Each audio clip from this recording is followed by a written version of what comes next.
नमस्कार मित्रांनो, मी वैद्य अतुल काळे.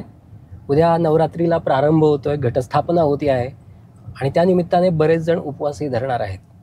त्यामुळे आजचा विषय उपवास हा आपण डोळ्यासमोर ठेवून आजचा व्हिडिओ बनवतोय आणि त्याबद्दलच मी आज बोलणार आहे.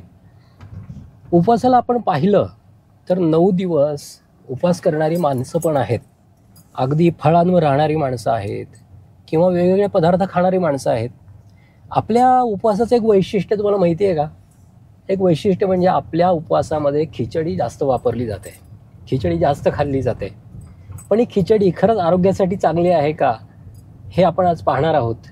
खिचडीचं मूळ म्हणजे खिचडी कधीपासून आपल्या आहारात आली, उपवासासाठी आली, ते आपण पाहणार आहोत. तसं पाहिलं तर आपल्या ग्रंथांमध्ये किंवा पूर्वीच्या ज्या पद्धती आहेत किंवा आपले पूर्वज आहेत त्यांच्या कुठल्याही लिखापढीमध्ये साबुदाणा दिसत नाही. मग हा साबुदाणा आला कुठून, आला कसा काय, हे महत्त्वाचं आहे. तर साधारण इंग्रजांच्या काळामध्ये हा साबुदाणा आपल्या भारतामध्ये आला.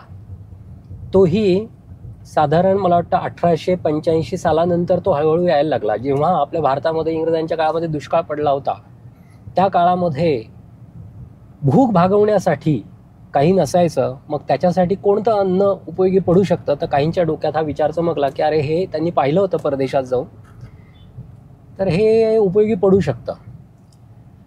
तर अमेरिकेच्या दक्षिण प्रांतामध्ये साबुदाण्याची झाडं त्यावेळेस होती. ट्रॉपियाना असं काहीतरी नाव होतं त्यांना. आणि ती झाडं तेव्हा असायची ती अमेरिकेमध्ये. आणि तेव्हा त्याच्यानंतर काहींनी पाहिलं की अरे, हे अन्न जे आहे ते खाल्लं की भूक लागत नाही जास्त आणि पचायला जड असतं. आणि त्याच्यामुळे भूक भागली की आपल्या देशातली भूकमरीची जी समस्या आहे ती कमी होईल. मग हे झाड आपल्या भारतात आलं आणि 1945 ते 1965 या दरम्यान हा साबुदाणा संपूर्ण भारतामध्ये प्रसिद्ध झाला. आणि आपल्याला काय, भारतीय माणसाला एखादी गोष्ट आपण आपल्यासाठी म्हणजे आपली नाही ते आपण ॲक्सेप्ट करायला इतकी व्हायरल करतो पटकन. जसं आता एखादा व्हिडिओ व्हायरल होतो किंवा मेसेज व्हायरल होतो, तसंच साबुदाणा व्हायरल व्हायला त्यावेळी पण वेळ नाही लागला. आणि तो आपल्या उपवासामध्ये कसा आला, कधी आला, हेही भारतीय माणसाला कळलं नाही. परंतु साबुदाणा याच्याबद्दल बोलताना जे पूर्वीची लोक म्हणजे ही नवीन लोकं आहेत, जी सगळ्या गोष्टींना व्हिटॅमिन्स, मिनरल्स, प्रोटीन्स, कार्बोहायड्रेट्स या दृष्टिकोनातून पाहतात, त्यांच्या दृष्टीने साबुदाणा हा अतिशय म्हणजे अतिशय पोषक असा आहे. त्याच्यामधून व्हिटॅमिन सी मिळतं, काय काय काय काय असं म्हणत असतात. परंतु आयुर्वेदाच्या दृष्टिकोनामधून आम्ही जेव्हा पाहतो, आम्ही ऑब्झर्व करतो की बाबा साबुदाणा खाल्ल्याने कोणाकोणाला काय काय त्रास होतोय, तर ते आम्ही गृहीतकं मांडत असतो.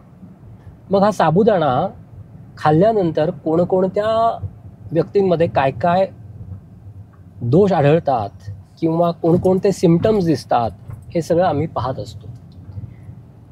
तर हा साबुदाणा खाल्ल्यानंतर पहिली गोष्ट म्हणजे पोट जड होतं, भूक भागली जाते, पोट डंबरल्यासारखं होतं, पोट फुगल्यासारखं होतं, पोटामध्ये गुडगुड होते, पोट व्यवस्थित साफ होत नाही, अशा पद्धतीची लक्षणं त्या व्यक्तीमध्ये दिसायला लागतात.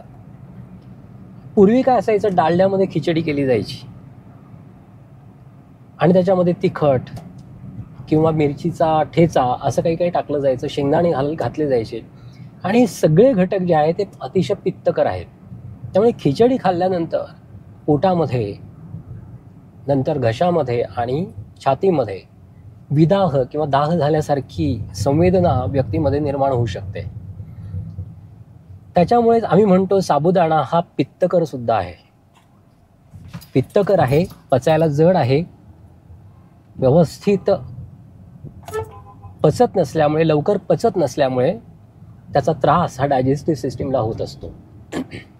आता तुम्ही पाहाल की एखादी गोष्ट घट्ट असेल, दगड आहे समजा, तर काही दगड हे फोडायला तसे सहज असतात, लगेच फुटतात. पण काही दगड पटकन फुटतात. काही दगड पोरस असतात, तर काही एकदम कडक असतात. म्हणजे डेन्सिटीचा प्रश्न असतो हा सगळा. तर साबुदाण्याची डेन्सिटी, साबुदाण्याच्या दाण्याची डेन्सिटी ही अतिशय जास्त असते. त्याच्यामुळे आपल्या पोटामध्ये अग्नी जो असतो तो अग्नी त्याच्या अणुरेणूंपर्यंत पोहोचू शकत नाही आणि त्याच्यामुळे साबुदाण्याचं पचन व्यवस्थित होत नाही आणि साबुदाणा खाल्ला की त्याचं पचन न झाल्यामुळे तो तसाच राहतो आणि आपल्या पोटामध्ये आमदोष निर्माण होतो.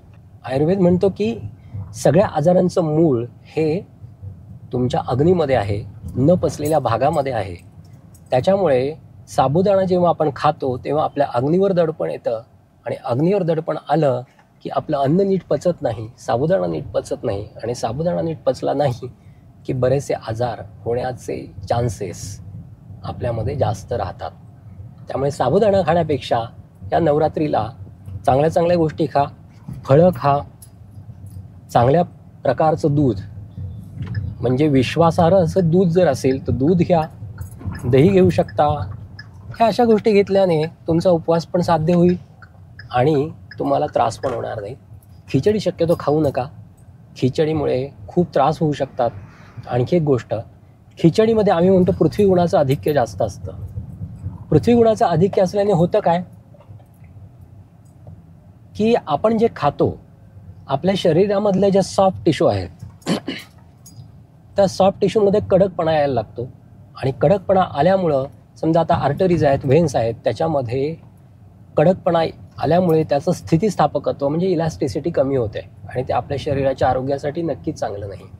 यासाठी साबुदाणा जास्तीत जास्त न खाणं हे प्रेफर करा. फळं खा, बाकीच्या काही गोष्टी असतील, दूध असेल, जे उपवासाचे आणखी राजगिऱ्यासारखे पदार्थ आहेत ते खाऊ शकता, पण शक्यतो खिचडीला दूर ठेवा आणि आरोग्य जपा. नवरात्र तुम्हाला चांगली जावो आणि शुभ जावो अशी प्रार्थना पण करतो. आणखी एक, काटेकोर उपवास करू नका, म्हणजे काहीच खायचं नाही, पाण्यावरच राहायचं असे काही प्रकार करू नका. कारण या दिवसामध्ये डेंग्यूचं थैमान असतं, चिकनगुन्याचं थैमान आहे सगळीकडे आणि जर तुम्ही उपवास केला आणि अशक्तपणा आला आणि यदाकदाचित तुमच्या प्लेटलेट खूप कमी झाल्या तर तुम्हाला हॉस्पिटलमध्ये ॲडमिट झाल्यानंतर तुमच्याकडे शक्ती पाहिजे त्या आजारातून बाहेर निघण्याची. अशा बऱ्याच केसेस घडलेल्या आहेत की ज्यामध्ये खूप उपवास केले आणि अशक्तपणा आला आणि डेंग्यूमध्ये प्लेटलेट कमी झाल्या आणि त्यांना जीव गमवावा लागला. यासाठी हे लक्षात ठेवा की काही झालं तरी उपवास करताना खाल्लंच पाहिजे, हलकं अन्न घेतलं पाहिजे. हे सगळं पाळा आणि आपलं आरोग्य व्यवस्थित ठेवा. धन्यवाद.